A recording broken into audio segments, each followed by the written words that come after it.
My wife and I have been together for 12 years. I don't know how to describe it other than calling it the perfect relationship. I think in 12 years we've only ever gotten to the point of really raising our voices at one another maybe 2 or 3 times. We do everything together but always have never had issues allowing each other to lead our own lives and follow our own interests. We bought a house where we wanted. We both have good high-paying jobs that have great work-life balance. Basically, it's been everything short of perfect. We've been trying for 2 years to get pregnant and it hadn't been happening. We were just about to start the fertility stuff when I came home from a work trip, and guess what, she's pregnant.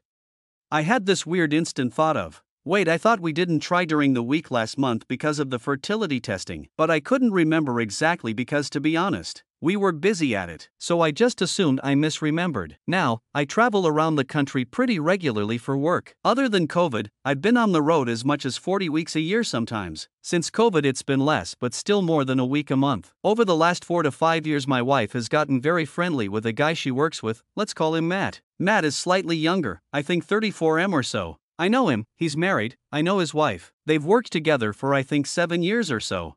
He's always been around, him and I have been friendly. Have I ever thought something was happening? No, but I've always thought, you'd be a fool to not think there's even a 1% chance your spouse would go outside the relationship. Maybe I'm naive, but I've always seen it as a safeguard to not take my wife or any other partner in the past for granted. She's never given me a reason to think she'd do that, but anything is possible. So about a month ago I'm out of state for work and she's at home. I ask her what she's doing earlier in the day and she says Matt is coming by for dinner. Not out of the ordinary, Matt comes by from time to time. Sometimes with his wife, sometimes without, sometimes when I'm not there. I don't think much of it. We have a security system which includes cameras both inside and outside of the house which we installed after an unrelated incident a few years ago. They record and are live accessible by both her and I. I often use those cameras to check on the dog when I or both of us are away, as the rest of the system is monitored by a company in case of an alarm going off. She knows I check those cameras. There's a system installed where I can talk through them. I'll mess with my wife and she will with me on them if either of us are out of town. She travels for work as well, but far less than I do. Point is, it's known that I check them often when I'm not at home. So I turn on the camera and I see my 4 months pregnant wife, lying on the floor, on her side with Matt sitting, straddling her legs and using a foam roller to massage her hips. So I'm like, okay, what the fuck is this? I start rewinding through the footage and they are eating and talking normally, but then they get on the couch and get under the same blanket. Now, they are feet to feet, but that couch isn't that big. Then they move to the floor and that's when I logged in. Anyway, I text her, I'm still watching the cameras, they both look like deer in headlights, and he very quickly leaves. We get into an argument. She isn't mad at me accusing her, but she's adamant that nothing has or ever would happen, and that what I saw was innocent, and she was complaining about being in pain from the pregnancy, which I know is true. She's already having some issues with back pain, etc. The biggest point of that discussion was I asked, if I were there would you two have been comfortable doing any of that in front of me, and she reluctantly admitted, no, probably not. I told her I didn't want to talk after that and we'd talk when I got home 3 days later. That's when it hit me. What if my weird gut moment feeling about her telling me she was finally pregnant was this? What if my 1% happened and this is not my child we are having? Now, it eats away at my while I'm at a hotel alone 1,000 miles away for 3 days. I reconcile with myself that I think it's less likely than more likely that something between them has happened. But basically my 1% just jumped to 10%, 20% maybe? I get home and she's on eggshells and doesn't mention it. I kinda wait to see what she's going to do. 2 days later she finally brings it up and breaks down. Swears nothing has happened, she would never. Doesn't do anything over the top to try and prove anything, which I took as a good sign. But anyway, we talk out the issue and everything to a point of at least moving forward for now. I'm still coping and dealing with it, figuring out how to retrust after all this time. I'm getting more and more understanding of the fact that they are friends. They've been friends for so long. Maybe he has intentions, but I don't see her having any, and I've never really picked up on it, and I've spent time around both of them together many times, and never caught anything. So the thing that is destroying me right now is, if I'm wrong and something did happen, while I can figure out how to deal with that, what if that child isn't mine? In the argument and few long conversations we've had about the situation since, I've never brought that up, and she's not mentioned it. Mostly because I don't want to make the situation worse and crush her if in fact she's telling the truth, which I mostly believe. The only thing I can think to do at this point is to wait until the baby is born and immediately order a paternity test in secret. Should I do that? Should I tell her and have it dealt with now? If you're a woman in her shoes and you're telling the truth, would that destroy you, or your view of me? If you're lying, what would you do if I asked? I don't want to ask a super vague question, but what do I do?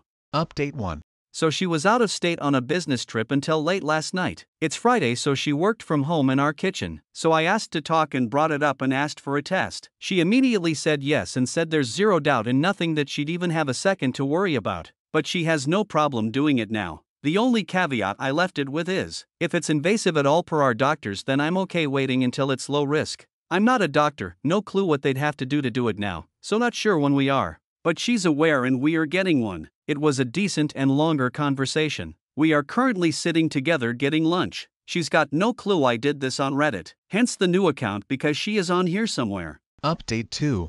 Just because it seems to be more of a topic on this post versus the other one for some reason. Yes, I have the footage. No, I haven't talked to Matt yet. He's told her he wants to talk. Second story.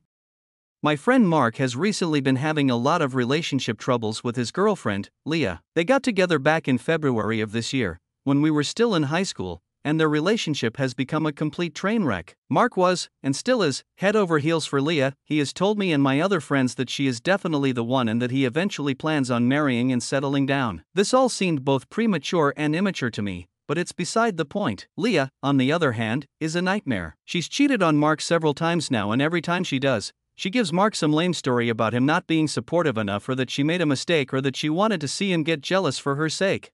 He gobbles it up every time. According to Mark, Leah largely acts like this because her father was very abusive towards her and her mother, and therefore she carries a lot of trauma with her. Mark constantly reiterated that he wants to help her work past that, but things haven't really been going his way. Since September, Leah has been seeing this other guy, Derek, M22, and she's 100% infatuated with him. I only know this based on what my other friends, and Mark, have been telling me because I was in another state for college. Mark has been arguing a lot with Leah about Derek, and she has threatened to leave Mark if he doesn't just simply accept her for who she is. He did.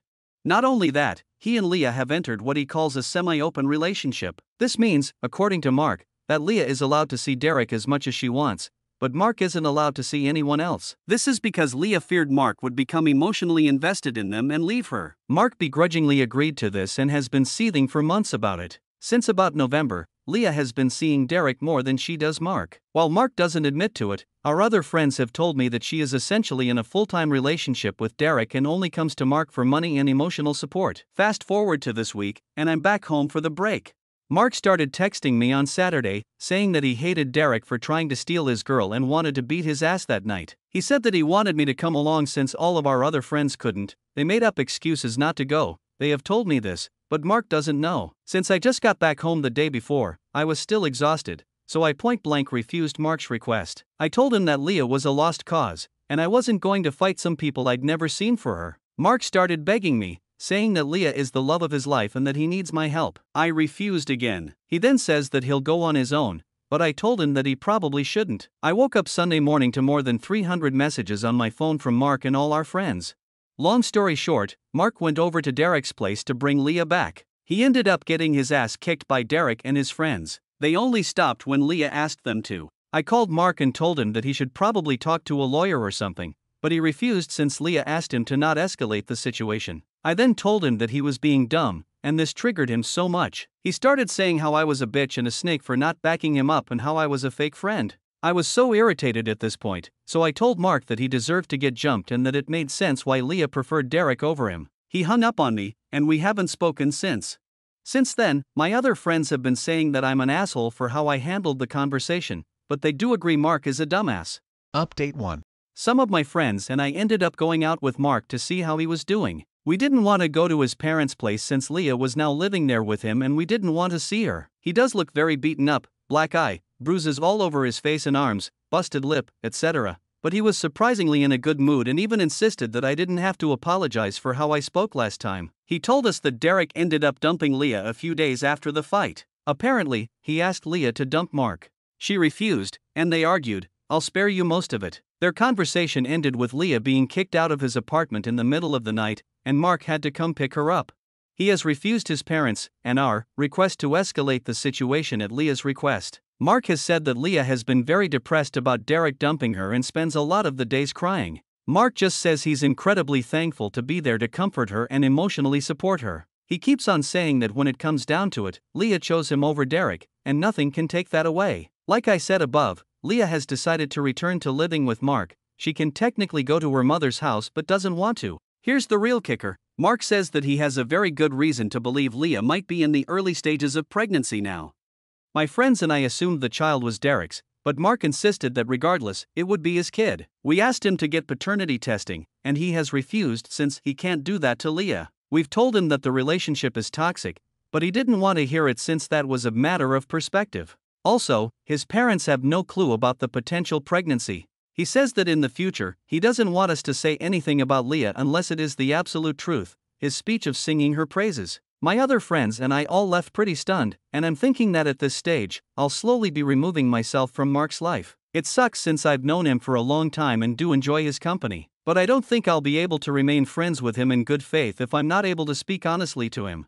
Update 2. I've been receiving some DMs from people asking what happened with Mark. Since the winter break ended, I have returned to college, so I haven't seen him since the day he spoke with me and the other guys. All the information I've been receiving about him has thus come from our WhatsApp group or what the other guys have been telling me. I've only texted Mark himself twice since then, and both instances were about things unrelated to Leah. However, there are some updates. As of last weekend, Mark confirmed on our group chat that Leah is indeed pregnant. He is excited about becoming a dad. Also, we'll probably never know if the child is his or Derek's since Mark has rejected the idea of a paternity test and asked us to not bring it up again. However, my friends told me that they are fairly certain the kid's Derek's based on the timeline. Mark and Leah are still living with his parents and will continue to do so for the foreseeable future. Mark works part-time in addition to taking some online courses at a college. Therefore, he and Leah are still largely being supported by his parents. Mark did message us telling us that his parents did argue with him a bit, but he managed to convince them to keep Leah and a child with them. He also told us that Leah told him that she preferred staying with him instead of going back home to her mom. It's only speculation, but some of the other guys and I assume that Mark may threaten no contact with his own parents if they don't accept Leah and the kid, since he hinted at that during our last conversation. Mark has also been trying to convince Leah to go into therapy, but so far she has refused all of his persuasions. On the bright side, Mark has told us Leah is no longer interested in open relationships, possibly due to her fallout with Derek, and is dedicated to only him. Update 3. It's been a while since my last post. Mainly this is because I've had very little communication with Mark and have been focused on my studies. Now that I'm home for summer vacation, I was able to catch up on all the Mark BS. Firstly, Mark and Leah got married. It was a very small, town hall type wedding just to get a marriage certificate. This happened about a month and a half ago. Since then, Mark has become a complete POS. He regularly fights with his stepmom and dad since he thinks they make Leah feel unwelcomed. It got so bad that they had Mark and Leah move out to an apartment on the other side of town. They give them about $2,000 a month to cover their living expenses, and Mark works part-time to cover everything else they need. Since getting married, all Mark ever posts on our group chat is how amazing Leah is, and how wrong we were for trying to get him to leave. TBH, I find it so annoying that I've put the group on mute. Some of the other guys and I have since made another group chat with everyone except Mark in it because we are all tired of his BS. Mark has also started treating some of the other guys in the group like shit. This one guy, Alan, helped Mark and Leah move to the apartment, and then Mark started accusing him of trying to make a move on pregnant Leah. Alan of course denied it, but Mark still accuses him from time to time. It is so uncalled for. TBH, it ruined the entire group's opinion of Mark. A few days ago, when I got back home from school, I decided to drop in and see Mark in person. He was chill but then started going about how he again thought Alan was trying to move in on Leah. It was awkward. I told him he was imagining it and nobody aside from him would want Leah. He kinda jokingly kinda seriously called me a dick, and I haven't spoken to him since then. Thank God Leah wasn't home at the time because I didn't want to see her. NGL, myself and the other guys sometimes joke that Derek needs to come back and set Mark straight again. But on a serious note, I have decided to no longer have any contact with Mark, and if I post in the future again about trying to build up a relationship with him or interacting with him in any way, I'll be a hypocrite, a lying POS. Leah is now very noticeably pregnant. Mark told us that the doctor told them that the due date is probably going to be in mid-August. Nobody has heard of Derek, but rumor has it Leah tried to contact him again a few times, though he ghosted her when he found out about the pregnancy. Honestly, I think my life will be a lot simpler when I drop Mark and his family out of my life. Most of our other friends group is doing this, and I'll encourage those on the fence to do the same. Third story.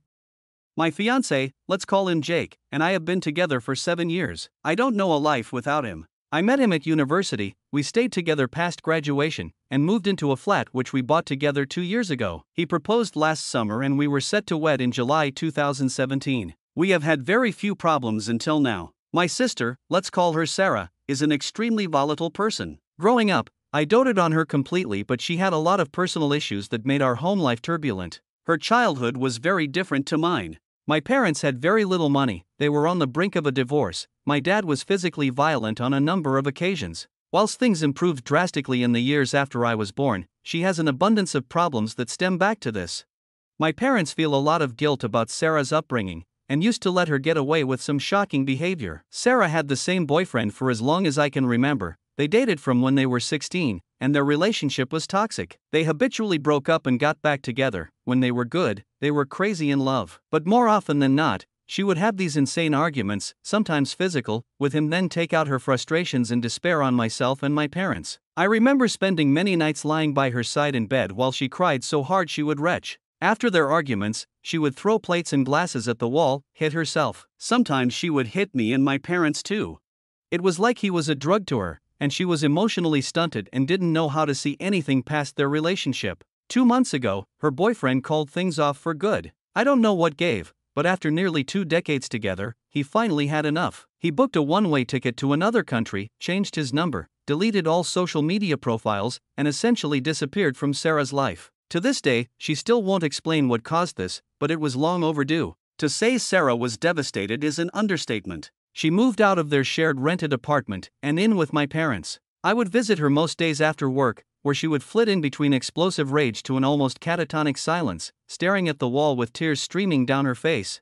At one point, we were all extremely worried she might seriously harm herself and organized for her to see a therapist, something I had suggested for years. Of course, she backed out days before her appointment, and there were no consequences. She is, after all, a grown woman. She just hasn't changed emotionally in the entire time I've known her, and still acts like a teenager. 2 days ago, I went to visit Sarah, who was in bed in her darkened room. I let myself in and attempted to speak to her, telling her about my day at work. She immediately exploded, screaming at me, throwing her pillows across the room, crying uncontrollably. She told me life was unfair, that I had everything and she was left alone to rot.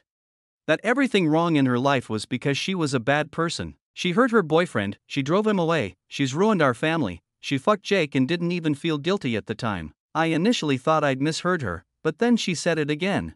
It was like she had poured a bucket of ice water over me. I silently left, shaking. When I got home, Jake was there watching TV. It came out of my mouth the second I saw him, and I could see in his eyes it was true. He broke down and told me it had happened 3 years ago. Sarah had had another blazing row with her boyfriend and decided to drive round to Jake's looking for me. I was at our parents' at the time and Jake attempted to pacify Sarah. He comforted her while she sobbed in his arms, and one thing led to another. They had sex. I packed an overnight bag while he followed me from room to room, sobbing and telling me it was the worst mistake of his life, that he still has no idea how it happened, that he felt unbelievably guilty the second it was over, that it feels like it wasn't even real.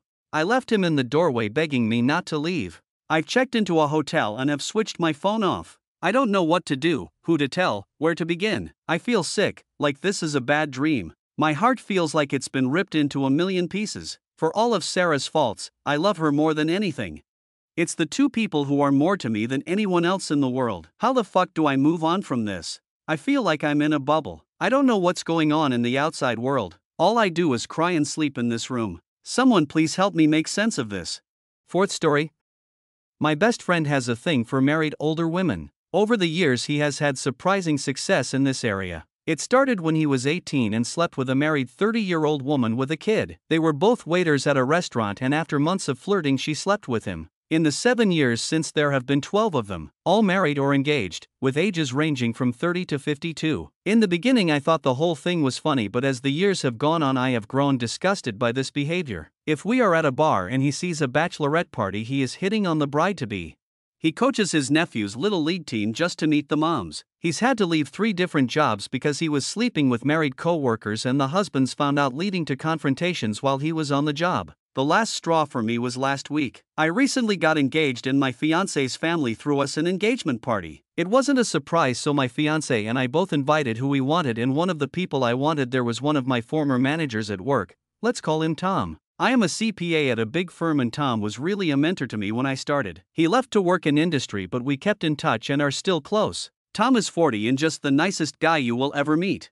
So he and his wife, 38F, come to our engagement party. I had never met his wife before, she is beautiful by the way. And at one point during the party I see my friend talking to Tom's wife while Tom took a phone call. I immediately go over and interrupt the conversation and pull my friend aside and tell him to not even think about it. My friend says he wasn't, which was bullshit, but I thought he took my warning seriously. I was wrong. A few weeks later Tom calls me and tells me that his wife had been acting strange since the engagement party and he went through her phone and found text messages with another guy. The texts included nudes exchanged on both sides and it was very clear that they had met up for sex. Tom had confronted his wife the night before and of course it was my friend who she'd slept with. Tom was devastated, crying on the phone. He wasn't even angry, he just wanted to know why she did it and was asking me to talk to my friend to get some more details. I called my friend right after I got off the phone with Tom and exploded on him, basically ending our 20-year friendship. It's been a week and my friend hasn't stopped apologizing. Other than his despicable behavior with married women, he has been a good friend to me. We have been like brothers since kindergarten. It hurts to throw away someone who has been such a big part of your life, but I just can't be party to this anymore. I'm making the right decision, right? Update. It's been about a week since I posted and I wanted to give an update on how things ended up with my now former friend. I agreed to meet with him last night and hear him out. So we went for a drink and he apologized profusely for putting me in this spot and said he would never do that again. So I took this opportunity to really express how disgusted I was with his behavior and that I couldn't be friends with someone that intentionally tries to ruin families. I tell him Tom and his wife have 2 children, they were happily married and he's now destroyed their family. I ask if that is something he feels bad about. He says yes, but I can tell he's bullshitting. I ignore the fact that he's lying because I want to know how all of this went down. Tom's wife didn't want to share a lot of detail with him, so I promised that I would find out as much as I could. So I asked to see the texts between them. He resists, but I threaten to walk out and never talk to him again, so he gives me the phone. He contacted her on Facebook after the party and they talked there for a day or two before switching to text. The conversations turned sexual very quickly and it was clear that Tom's wife was interested in a quick fling. She says in the texts that she loves her husband, but that doesn't stop her. I'm shocked by this, but my friend isn't. This isn't the first happily married woman who took up his offer for strings-free sex. Beyond what is in the texts, my friend says Tom's wife just wanted a temporary escape, to be someone she can't be with her husband, and once she got it out of her system she would just go back to normal. Then he starts telling me what she was like when they were together, but I stop him. I say we aren't teenagers anymore and none of this is funny. I tell him I'm done with this and both you and Tom's wife disgust me. I leave and block his number. I know I should have done this years ago, but I didn't. I call Tom after I leave and lie. I say I wasn't able to get any detail. I can't tell him that his wife just wanted some wild sex. That isn't something I would want to know. Tom and his wife are going to go to counseling. If it were me, I'd divorce her. The level of disrespect is off the charts, but maybe Tom is a better man than me. My fiancé is happy that I have finally cut off my now former best friend. But I am sad. I hope he gets help someday before he fucks with the wrong guy's wife. Thanks for listening. 5th story. Me and my ex, Dana, have been together for 7 years and I knew that she was bisexual by the beginning and she openly told me about her past relationships with girls, but I never cared because it wasn't a problem at all. We never had any big fight or arguments, but just small things, and we always sorted out everything. So after 7 years of relationship I decided that it was the right moment to make the big question because we were deeply in love, financially stable and already living together, so for me it was the right time. I prepared everything to make it more romantic and unique as I could, and when I made her the final question she hesitated but then said yes. There the problem started cause I didn't understood why that hesitation and I asked her but she only replayed I was nervous so I gave up. We told this to her parents. Mine died when I was 20 and my little sister when she was 17 in a car accident, and our friends, but even here some things were off because her parents were faking to be happy and I didn't understood why while our friends were super happy and were already telling us ideas for our wedding. 4 months passed by and we were planning our wedding when the day came up. I came back home from work and she waiting for me with her bags ready and I asked her what was going on. She told me, listen, I know that this is gonna be hard for you, but I'm not bi, I'm lesbian. My parents knew this since 2 years and this is why they weren't happy and were faking it. Please, I beg you to not make it difficult and just let me leave, don't cry, don't beg me and don't scream, let's just things go like adults, and then she drove away. I was standing there on my feet for like 1 hour in shock cause I couldn't believe it. We passed by getting married to Dana coming out like a heartless and cold girl that I couldn't recognize. The worst thing comes now cause 3 months passed by that day, I cancelled the wedding, and literally no one ever texted me or called me asking me how I was, if I was fine, if I needed something, just nothing. Not her parents, not her, she blocked me that day, and not even our fire ends. No one gives a fuck about me at all. In this 3 months I was hospitalized 3 times cause I lost weight, 15 kilograms, and have insomnia. I just work and come home, nothing else. While everyone is praising her for her coming out, how good is she to finally realize she was lesbian and her courage to be herself after years of fighting to find her true identity. Right now I'm not even capable of being mad, I'm just in disbelief for what happened, how fast it all happened, and that no one gives a fuck about me because her coming out is more important than her ex. You know what? Fuck them all, they showed me their true color and fuck my ex. Update 1. So here we go again like in GTA San Andreas, but this time is more painful and shocking at the same time cause today and yesterday night a lot happened. Like someone of you folks said, somehow one of my ex-friends saw my post on TikTok and the absolute mess started and is still going on right now. This ex-friend, I will call him Paul, reached out to me and basically told me that he saw the post and knew that it was me cause I used my ex real name, Dana, and was shocked to know what really happened cause apparently Dana told my ex-friends that she came out to me as a lesbian and I tried to lay hands on her and threat her, and she told them to not contact me again.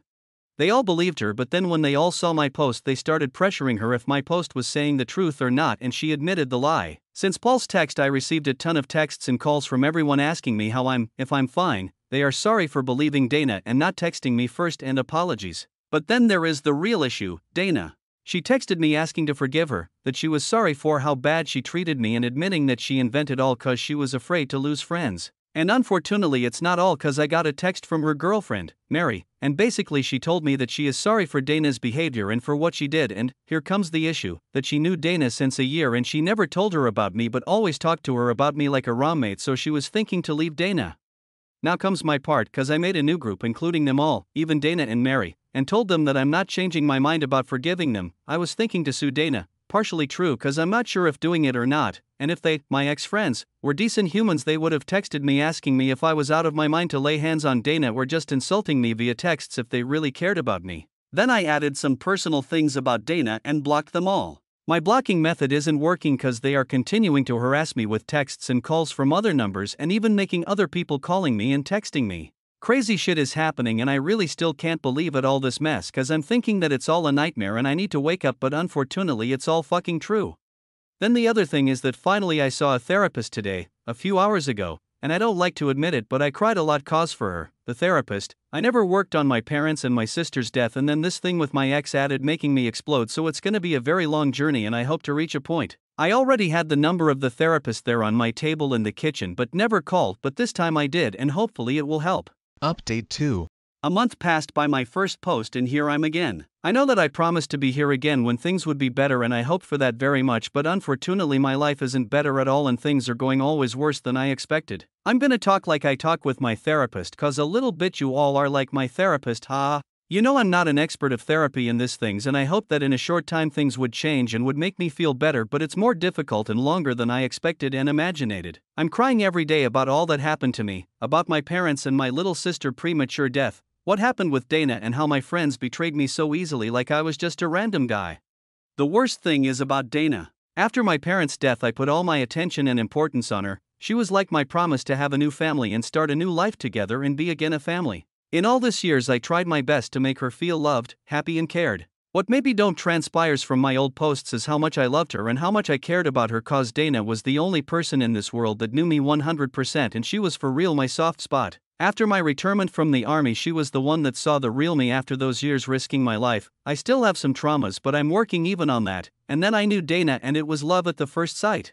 So yes, call me naive, that I still believe in the fairy tales, but I really thought that she was the one for me and that could finally give me my dream of having a family that I lost. The worst and most difficult thing in this month was to finally change my number and start again. I mean, I thought many times to call her, text her, and even see her again cause despise all this mess I still, somehow, care and love her, but then I think again at how poorly and badly she treated me and I change my mind, but her presence is still very present there in my mind. I still miss those little things that we were doing together. I miss Dana being messy and a little goofy around me in my house. I miss her touch. Coming back from work and just seeing her was like all my stress and bad emotions were gone in a second.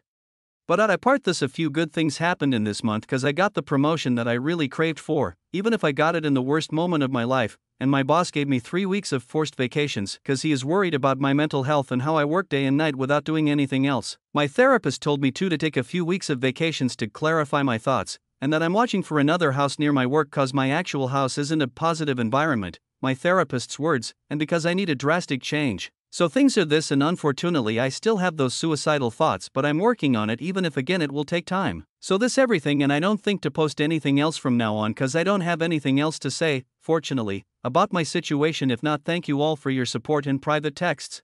Thanks for listening everyone. If you enjoyed today's story, make sure to give this video a thumbs up and subscribe to Red Relationships to never miss a future upload.